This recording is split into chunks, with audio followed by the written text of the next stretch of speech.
That I'm just gonna leave it. I'm just gonna leave it at that.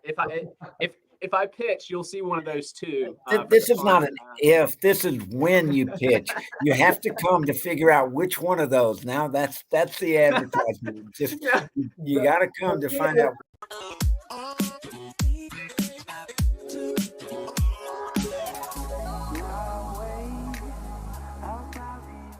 So I just had a great chat with Todd, the Innovation Portal, and Rick of the Hatch over in Fairhope. If you are a budding entrepreneur, you have an idea, or you have a business that you're looking to ramp up, you need to connect with these guys. We talked about some of the programming that they offer, as well as a competition coming up called Startup Weekend. I actually participated in the very first one. It's a competition where you pitch a business idea and basically form a business over the weekend. It's a lot of fun, a complete blast. I'm actually thinking about bringing the product that I pitched back to life. If you know, you know. And sorry if you don't like my audio in the chat. I apologize. I was recording from a webcam. Hey, we all make mistakes. Enjoy the chat. All right, guys, we're recording. I figured that's the best way. So we just hopped on here. I just want to start chatting with you guys. We're going to talk entrepreneurship in the area. So I got Rick Miller and I got Todd Greer, two of the two top guys in the area to help me with that. Are you guys game? Let's go. So what I want to know, because like me as an entrepreneur, I want to know what is y'all's,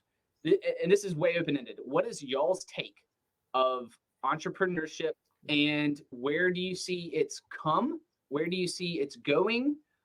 Let's start there. Anyone can jump in. I'll dive in just because age over beauty. So anyway, what I see is that entrepreneurship has been on a slow but steady increase. And I'll go back to when Todd got here, and he can elaborate. Mobile, having grown up here, was always a town that had entrepreneurs, but they were very focused on the areas that we were comfortable with, i.e. real estate and hospitality. If you had an idea, you wanted to become a builder, you wanted to develop, you wanted to do something in the hospitality area, we've always had entrepreneurs.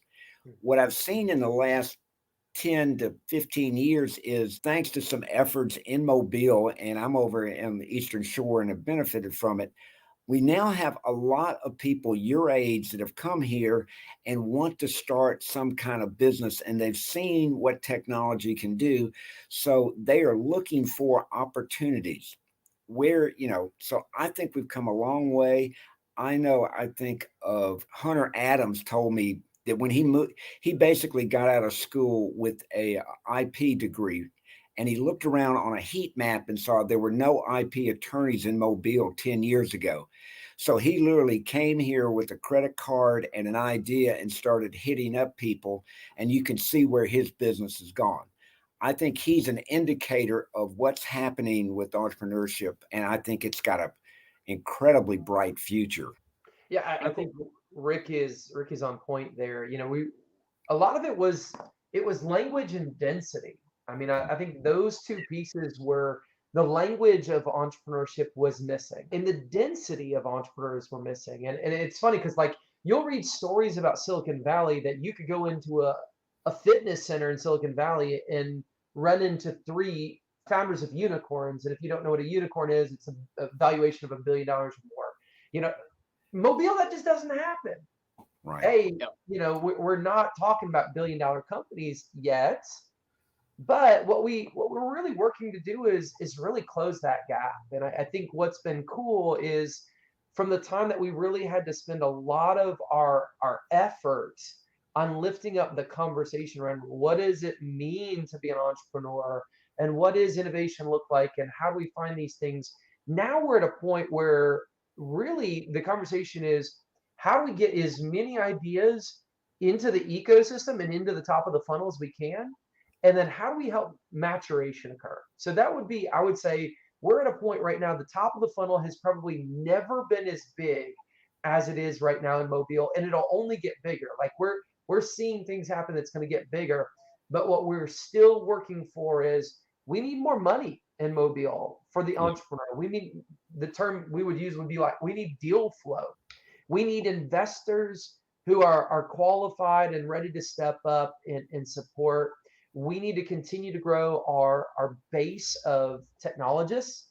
We need to continue to bring together people that are looking at a broad spectrum of real big but important challenges that are worth solving. That's good. I started you guys out really broad, and so y'all gave me really big, broad answers, which is great. I think that's a good way to get the conversation started. I wanted to jump in 100 times, but I held myself because I wanted y'all to just. You were doing so good, Brooks. I was, yeah, no, I grabbed the pen. I grabbed the pen and held on to the pen, so you guys could just do it. Let's go to this. Y'all run organizations, so the Hatch and Innovation Portal. Give the 10-second version of what it is, but like, whatever. This is it. This is what we do, and tell me why it's important for the area that you guys are running this. Let's go reverse. Todd, let's go to you. So in about 2015, a group of people came together and said, we need to be able to encourage the development of entrepreneurs. And so what we do on a daily basis is we work to lower the barrier to entry for people starting and scaling ventures here in Mobile. And so we become the community, the network, the access, and really the juice that helps them drive forward. Okay. Cool. 2016, Lee Lawson, who runs economic development in our county, had a vision over the fact that economic development needs to include tech entrepreneurs. There's studies that he saw that basically said tech entrepreneurs in a flat internet world can live anywhere and scale worldwide. So Hatch was brought up in 2017 to provide an incubator for tech ideas that we could then take to an MVP level, minimum viable product, and then connect with whatever funding sources we could do. So we are part of that ecosystem, and we're just both sides of the bay. And I'm a little more focused on tech just because it fits with the environment that I'm living in. Got it. Okay. I think, Brooks, a key in both of what Rick and I said goes into an understanding of a diversification of our economy. Yep. So for anybody that's listening, we talk a lot about manufacturing and healthcare in our community. And those two things, along with government and education, have really been the four key pillars in our economy for most of what we think of as Mobile's history. And what we're working to accomplish, I think, on both sides of the bay and doing so collectively, is how do we make sure that we have a resilient and diverse economy that really is able to withstand the storms that we see both physically or meteorologically, as well as it relates to things like supply chain diversification, other pieces like that. So it's really how do we think about raising up those pieces in our community that are sometimes underserved or underutilized. Yeah. All right, cool. Good. I was just going to say, the other thing that's happened that has helped both of us is those same leaders decided that we needed some better infrastructure in terms of education and training for entrepreneurship. And, you're a part of it. Todd and I are at several different programs that are designed to take the number of entrepreneurs that have great ideas, but don't necessarily have the training to know how to structure a company in a way that allows them to scale or be their fullest. As I'm sitting here, I just watched Dale Spegens walk in with his team, that he's an example of somebody that's used both sides of the bay in hydroponic farming, and now his team's meeting over here. And that's maybe the best example I can give you of what we're trying to accomplish. Those are good answers from both of you guys. So if someone was listening and they're like, is this me? Like, how would they know if they need a service like the Hatch or Innovation Portal versus something different? I think one of the first steps is you're not going to be an expert in everything. Rick and I live in this world every single day. And even in that, I will tell you every day up and down, I'm not going to be your accountant, and I'm not going to be able to teach you all your accounting tactics, and I'm never going to be your lawyer. And so we know in every type of industry, you need to surround yourself with people that extend what you can accomplish. Mm-hmm. And so whether that's, hey, I'm just thinking of this idea, and for many people, it starts with, the idea has been in my brain for some time, and I need a vehicle, I need a mechanism that I can get it out of there because it's driving me insane, and I feel like it's going to be worth billions, right? Because they all are. Yep, of course. And to answer your question, how would you know? First thing is you got to ask somebody. And so what we are is that initial place for you to come in and say, I've got an idea. And what Todd and I are trained to do, and the various people that we work with, is to walk through, vetting the idea to see, is it a economically viable idea, or is it something that, just, man, your shower was hot that day. And what we try to do is make sure that we use some tools to vet the idea and then figure out, okay, and the main thing I'd say is ask yourself this question if you're listening to this: what problem am I solving? Yeah, and then my cap on that is, do enough people care enough to go out and pursue a business with it? So I mean, I think that's the synopsis right there, Brooks, is you've got to understand that at the core of every business is a problem that's being solved. And I say enough people, meaning, do I have enough customers that I can actually turn it into a business? And do they care enough that they're actually going to be a paying customer? Because you can have a lot of hobbies that you spend time and money on, and it doesn't make it a business. Yeah, for sure. Yeah, I agree with that 100%. If someone has just an idea, a business idea, is it y'all's opinion that, and they're in the area, in the Mobile Bay area, is it y'all's opinion that they should start with you guys to speak first and then be diverted to whatever resource from there? Is that the best way in today's world, 2023? So I would say yes, absolutely. Okay. Because I think one of the greatest challenges that we tend to see is the person who's gone out and spent a lot of time or money and building something that either a customer doesn't want, or they've missed maybe that there's already something there. So the barrier to entry, because there's a lot of companies already pursuing that. So yeah, absolutely. And cool is, just even this week, I've had a couple conversations with people where what we're trying to focus on is that they said the 0 to 1.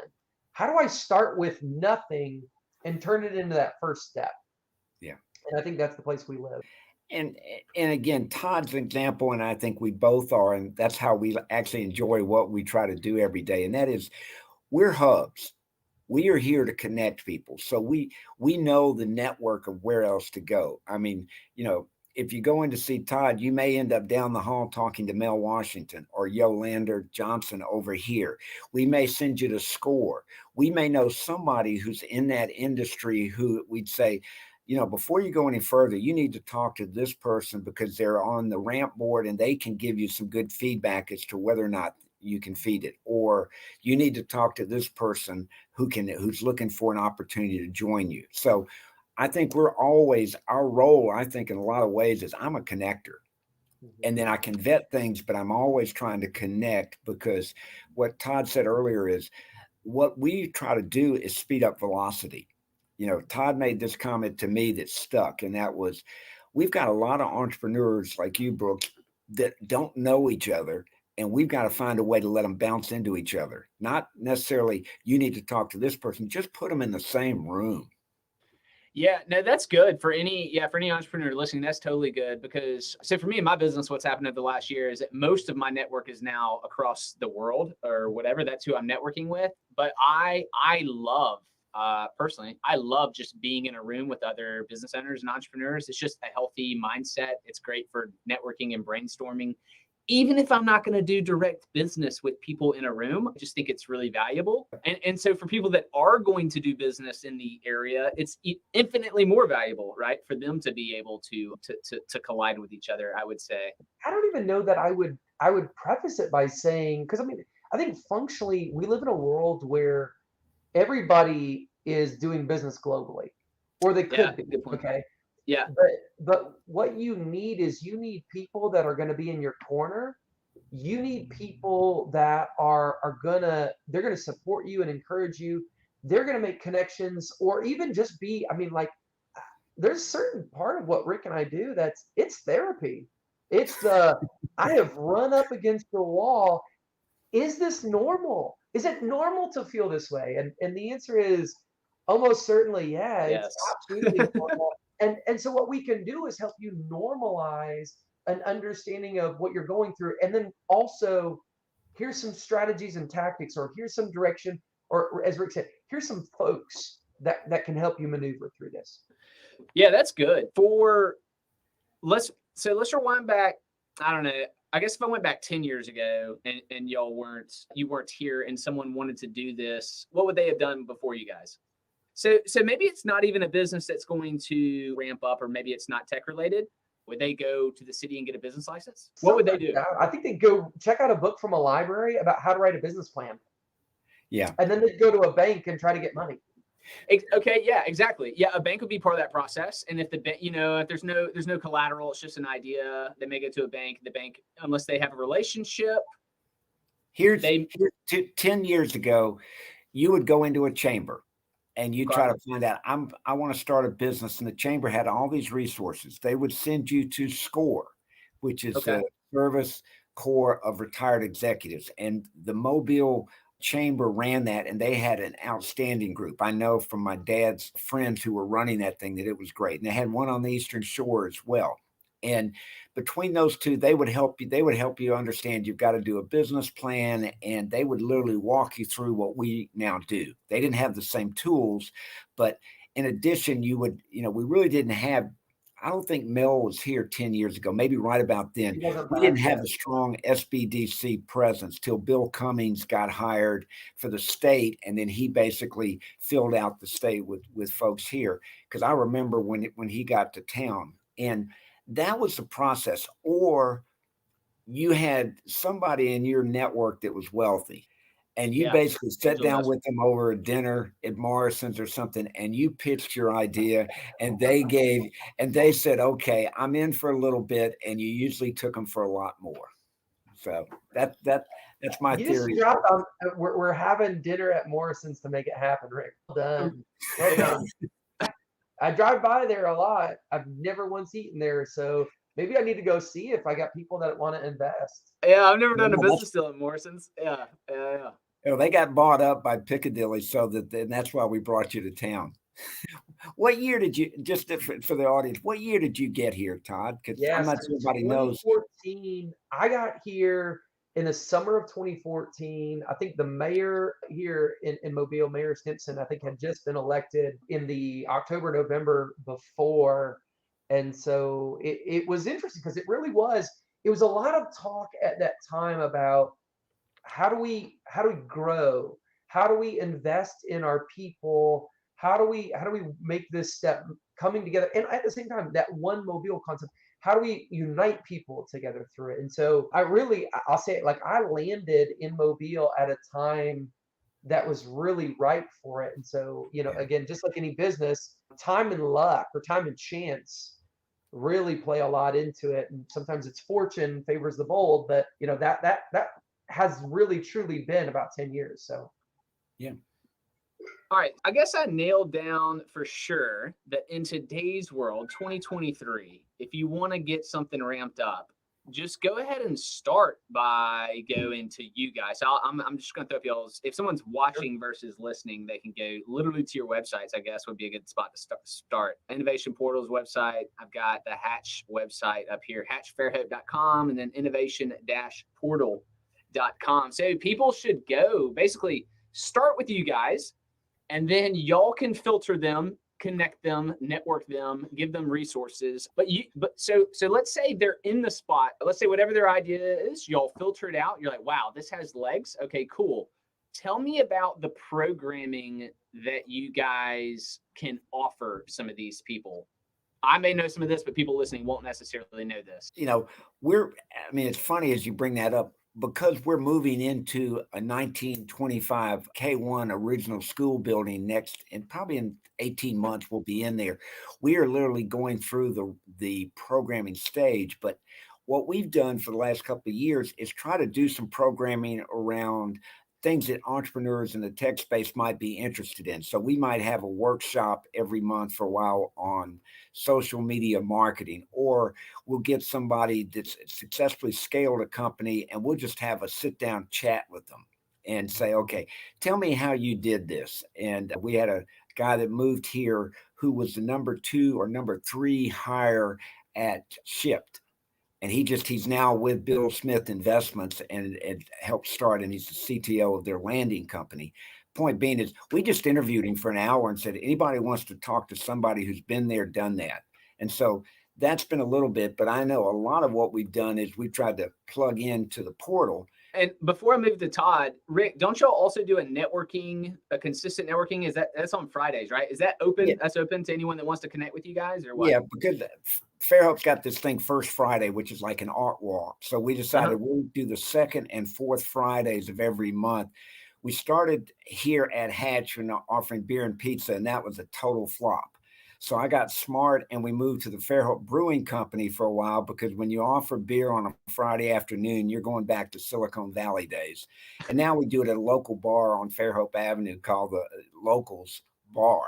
But we're doing that just to, as we talked about earlier, I never know who's going to show up. I just invite people, and it's always interesting because people, you don't have to talk business as much as you need to just get to know, well, what's your story? How'd you get here? And that's what I just sit back and marvel at. Exactly. When I go to an event, like a conference or something, my favorite part of conferences are those little small chats you just have with people, just making a connection. That's always the best part. So you doing that's really cool, Rick. All right. So Todd, I know you were probably about to jump in and talk about programming that you guys do. So yeah, what would you offer or be able to offer those folks that are coming through your door? Yeah, there's really a handful of different places. The first step usually is either somebody will hear about one of our community programs that we have, lunch and learn, coffee chat, various other things. They're open to the community, and I say it's about sometimes the founder curious, having a chance to be able to, just explore who are these people that are looking at this. Do I find myself that this is something I identify with? And then usually, we'll see somebody help filter them through.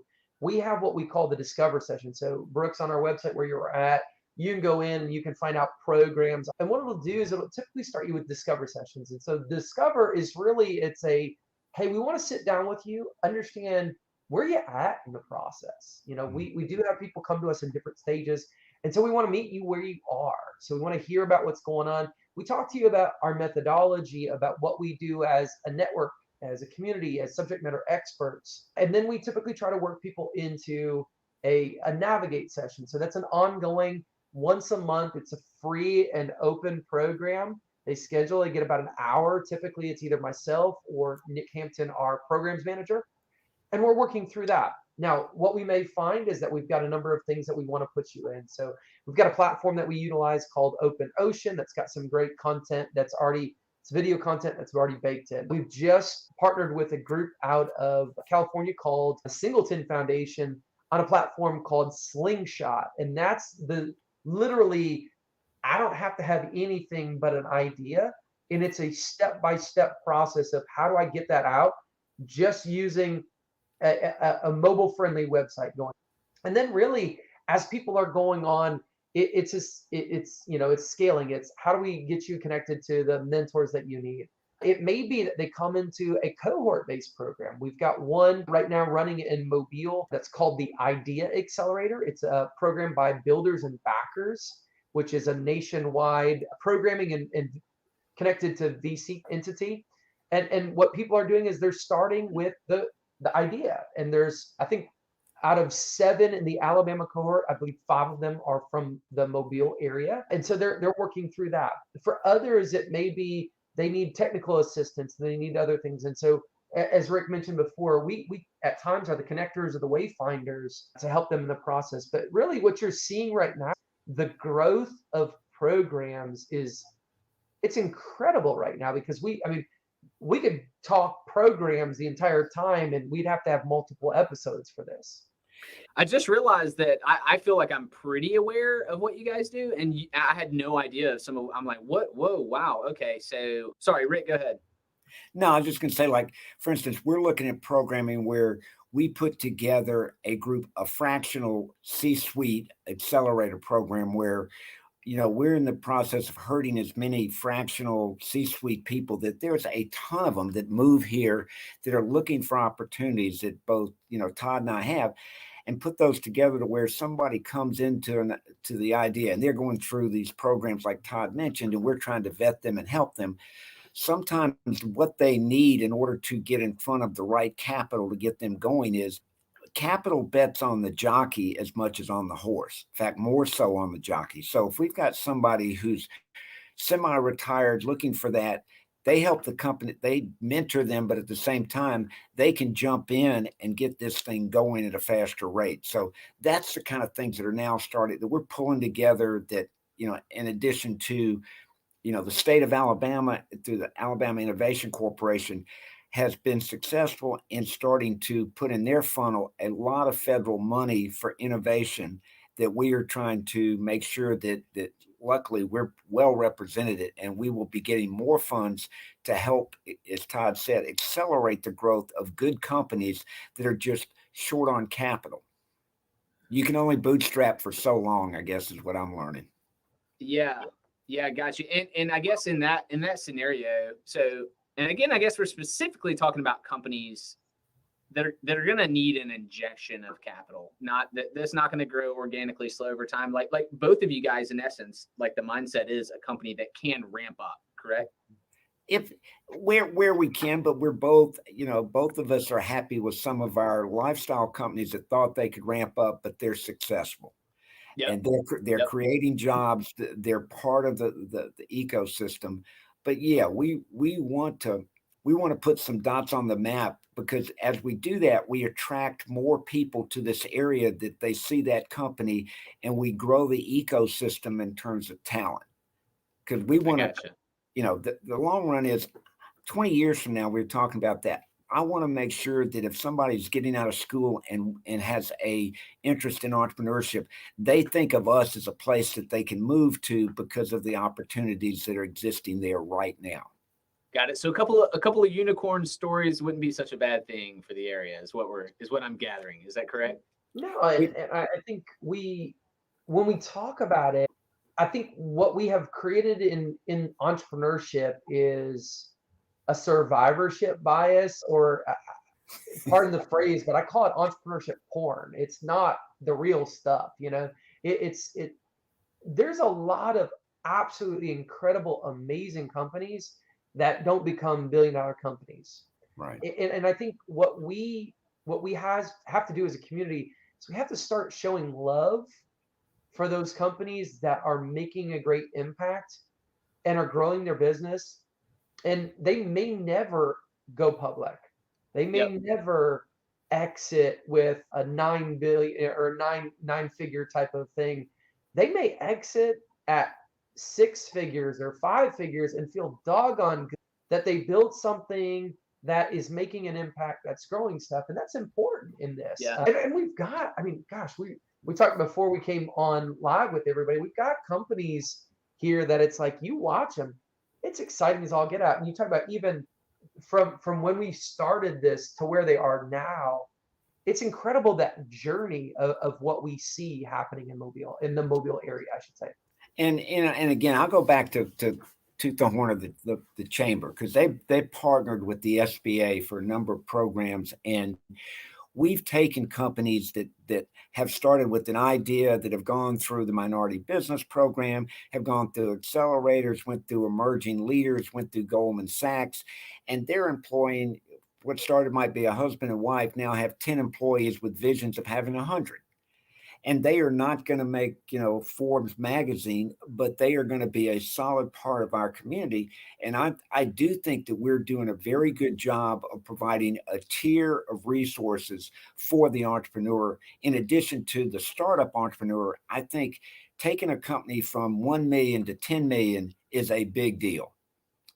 And so I applaud some of these low-tech companies that are doing a great job, because I see the impact they're having on our community, and that's the backbone. As much as we love our 1,500 jobs coming in for big companies, we need a lot more of you, Brooks. Agreed. Except I don't know what the world would do with a bunch of me. I'm not sure, man. That was what I was going to go to. I feel the same way about myself, bro. I was partially agreeing. Yeah, it needs more entrepreneurs. I just don't know about Brooks's. Yeah. All right, so let me switch gears real quick. I know their startup weekend is coming up at some point. Tell me the day. March 24th through the 26th here at Innovation Portal. It is our 6th annual. Holy smokes! Yeah, okay. You participated in the first one, Brooks. Year one, man. 6th annual, and that's about 7 years because of COVID. Yeah. Yeah. So startup weekend. So if they're listening to this, they're like, I have no idea what that is. I could give you my idea, but tell us what it is, Todd. Yeah, so Startup Weekend is a community-based program that is built to take an individual through 54 hours in a single weekend of going from the idea being pitched all the way to a final presentation about that business in front of a panel of amazing judges. It's full of friendship and fun and anxiety and learning, and really truly it has been, I say, the single most influential event that we have done in the entrepreneurship scene here in Mobile. So, we've had folks like yourself, Brooks, who came out and said, hey, look, I want to get engaged. I want to do stuff, and been part of that. So I just saw a guy the other night at our event, the King Cake Off. And so I pitched a product at night one on pitch night. It was the panty It happened to pockets. be one of the most hilarious pitches you can ever imagine. Brooks, you want to go into a little Hey, I bit? could demonstrate this thing. No, I'm not gonna demonstrate. Maybe I'll find a picture and I'll pop it on the interview. I'll It pop is it up. So it absolutely apparently hilarious. still gets talked about. I had a good time. I had a great time. So for anyone listening that's like, oh, I already have a business, I don't care. I want y'all to know this. I'm actually contemplating signing up for this startup weekend again. I almost did it last year. I came to the closing pitches, so I came to the event just to support. Me as an entrepreneur, as a business owner, I'm tempted to do it again because it's just like I remember it being crazy. It was fun, and I was up late, and now it's 6 years later, so I'm an old guy, but I had a blast. And I think it keeps you sharp. It lets you do ideation, and you can get connected with some people in there that are actually going to launch this business. And to me, that's just exciting. Whether I became an actual partner with someone, I don't care, but to help someone see their idea come to me is really exciting. And so there's a chance I will be at Startup Weekend. I think that we need to take the chance out of that and just say Brooks will be at Startup Weekend, because now we can publicly hold him accountable. Gotta check with the wife, check with the calendar. my network is going to be hearing that, and also because I work with Brooks some, I honestly believe every entrepreneur every 3 years ought to go repitch. I mean, I literally work with companies where I said, Peter Drucker said every 3 years you ought to say, knowing what you know now, would you still do what you're doing? And the point being is, everybody ought to go through and do a new business map canvas and a new, a pitch deck to make sure they know what it is they're doing, because the environment around them is changing pretty quick. So good for you. I think it's such a valuable thing. And I actually was telling an entrepreneur this the other day. They've had a business for a while. In fact, Dale Spiegel, you mentioned him earlier, Rick. Yeah. He is a great example. Last year he came because he wanted to do just that. And we see that a lot because there's a remembrance of why you drove the idea to begin with. And sometimes the genesis of the idea is a really exciting point. The idea of solving a real problem, the idea of building a team, the idea of thinking about what's possible, it's amazing. And what I love, Brooks, one of the reasons why this is my favorite event is it's everything from high school students on up to grandparents in the same room coming together. So A, it's a really cool representation of our community. Yep. B, it's a great opportunity to stretch and grow, even if you've been doing it for a long time. And C, we got great food. I mean, relatively speaking, you're paying very little for all the stuff that's coming in for this. And so, yeah, it really truly is. It's an amazing time. You get great judges. In fact, we're hopeful and excited about some of the names of people that we're working on. I just had a call with Kelly Clark recently. Kelly is the CEO of AppThink in Birmingham.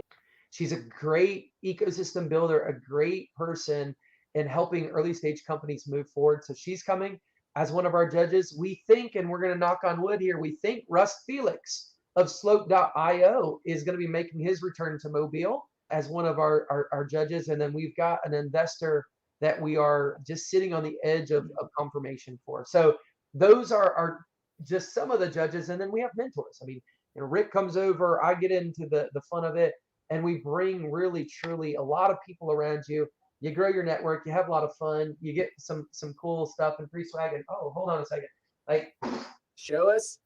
like I mean, think about this. Nice. Yeah. This becomes like one of those things that you see people wearing around, and it's like, hey, that's the badge of courage right there. I have participated, and it becomes one of those crowd favorites. So it really truly it's a great way, and for many people, we've actually seen it as the gateway for them to take the next step in that journey. So everything from, Brooks, the year that you joined us in the first one, a company came in third place at that this year, or in 2022, was named, I think it was 124th or 25th fastest growing company in the US. You see those kinds of things. You see others where it turns into that thing that they can keep moving forward. So sorry, Rick, go ahead. Now I was going to say, I'm going to take over the mic here and ask Brooks. Brooks, why don't you tell us about that first year you showed up not knowing what you were getting into, but just curious. What was your experience, if you can remember that first year? Oh yeah, man. Yeah, I remember like it was yesterday. It was great. I pitched an idea. I had no intention of starting a business around my idea. It was completely for fun, the idea that I pitched. But then because I pitched, you kind of huddle into groups. And I don't know if we still do it that same way, Todd, but it was very organic into how you end up in a group. It's kind of like, hey, go figure it out, guys. Like, go vote on your idea, kind of form a group. I got kind of wrangled in to be let's call it a pitch guy. And so throughout the weekend, we were developing our idea, and it was all day. I mean, it was all day. It was awesome. And we were like on the phone, and we were hustling, and we were developing an MVP. We had at the end of the weekend, we had a working thing to show people during our presentation, a working app. Oh, our app was called Conference Cash. And the funny thing, we won. I was told we weren't supposed to win, but we actually won year one. Someone told me we shouldn't have won, but I was like, hey man, we won. I don't know, whatever. But we did. Yeah, but we did. Yeah, and we had serious talks of creating a company and that's the interesting thing about this competition. Like, for me, it was just fun. It was purely fun. I didn't know what to expect, but like, there was real talks of us starting an entity afterwards, which I thought was really cool. At the end of the day, we decided not to, trying to, form. Okay, who is the customer? Is this going to work? I don't remember what it was, but we decided on some things that wouldn't be a good road. But I think you can sense me getting excited as I'm recapping it, because it was fun. And now I'm 30. I just turned 39, and I mentioned to Mandy, my wife, a few weeks ago. Actually, I was like, I may do it again, just to keep the old fun going. I don't think we could get a better spot for advertising it than that. Yeah, absolutely. So let me give it real quick. If you're looking, the easiest way to find it is tinyurl.com/SWM2023. So SWM Startup Weekend Mobile 2023, tinyurl.com. Making a note, writing that down. All right, that's cool. Okay, so can you say the company that the fastest growing company? Can we say who that is? Yeah. So Jeff Ziders was the founder with Chris Yoakley of a company that is called Cigar Club. Yeah. And the Rove Companies is the entity that has it, right? But yeah, they started, and I mean, it's as simple as, like, I love the story. It was functionally Build-A-Bear workshop for cigar making is where the idea started, and then it turned into a high-end men's subscription company, and that's really what has blossomed over the last 7 years with that. And so, and the reason why I asked you, I didn't know if there was a reason why we couldn't announce that or something. So Jeff Ziders at that event, became friends with Jeff at that event, right? So that's one of those things about networking and just meeting people, and have kept in touch with him since. Like, we're friends with him and his wife, chatted with him. I mean, I think he bought out a competitor or something like a few years back, and he's kind of purchased some smaller folks or something in the realm of what they do. And really, it was so exciting to have that first just fun, for me, what was just a fun event, and then see a real business come out of that. And actually, here we are 7 years later, like a really cool growing company. Like that's exciting for me. Brooks and I were standing next to Jeff as the final people were going up to pitch, and Jeff wasn't sure he was going to pitch. And we're like, why not? I mean, you're here. So I was helping on the organizing team, and Brooks had already pitched. His again, I will say probably he and Chris Yoakley had two of the most memorable pitches you'll find in a first night startup weekend event. But yeah, I mean, it was as simple as, hey, let's get up there, and that thing rolled into what is now a really exciting business that employs people, that's growing, that has great revenue, that's doing great things here. I think as we think about just developing businesses here in Mobile and in the area. Todd, do you know what's interesting about that? So I tried years later, I tried to call out Jeff. I said, Jeff, there's no way you didn't have that idea when you were just hanging out there's no way you didn't have that pitch pre-planned. He was like, no, he's like, I'm on. Yeah, I swear, man. He's like, I just wasn't sure. I just kind of thought of the idea and just kind of now the idea he pitched was slightly different than what his company is today. Oh yeah, absolutely. That doesn't matter, but he won the crowd with his passion for what he talked about, and he got a team, and now he has a company. I love it. It's funny. One of the other incredibly memorable ones that I'll share is Stephen Riggs. This is, I think, our third. Stephen pitches this idea, and his final pitch before the judging panel, it's, I met my wife through Tinder. And later on, here we are trying to get a puppy, and it's taken hours and time. Like, what couldn't we just find like a Tinder for puppies? And like he had everybody hooked in on that one, and that's now barked, and they're building really cool stuff there. But I mean, you find those times, and it gives people a chance. To me, it's such a great education because I can sit here and I can teach you. I mean, I've taught entrepreneurship for years. I can teach it in a class. But entrepreneurship is a contact sport. You got to get out and do it to really make sense of everything. And so that's a great opportunity for people to get out and do.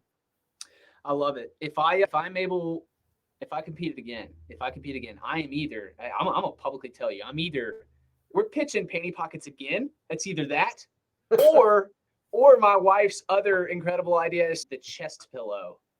That I'm just gonna leave it. I'm just gonna leave it at that. If I pitch, you'll see one of those two. This is not an if. This is when you pitch. You have to come to figure out which one of those. Now that's the advertisement. Just you got to come to find out. On mine as I heard that is if it ain't first, it's last. I feel like there's Ricky Bobby happening right there. All right. Let me land this plane for people that are listening, or other entrepreneurs maybe that listen, or just business owners, or just our people in general. How can people help? Like what can we do to serve y'all's mission? Like what can we do to assist you guys? Is there anything that comes to mind? I'll say one of the biggest and most important things is a term that Rick used earlier. It's serendipity. You have to be present sometimes for those serendipitous bumps to happen. I mean, it was one of the most important things I learned before I ever got into this is like, if you're not in the same place, you can't have the happenstance. Oh, hey, Brooks, you need to meet this person, because you might not ever think of it unless you're there. So I would say go out and be at the Hanging at the Hatch. Come and be at the events. Just pop in from time to time and make yourself known. It's the easiest way. I mean, we can pair you on formal mentoring relationships, but it usually starts in that chance encounter or that just pop in to learn more. Yeah, and that's good. And I would just second that in terms of these hangouts that we both do. I would just encourage people to show up a little more often than they think. And it's for the same reason that Todd said, that it's never one hangout that makes a difference. It's the commitment to going to the hangouts is where you get lucky. And I can't tell you which one you'll get lucky at, but I do know that the people that keep showing up, invariably something good happens.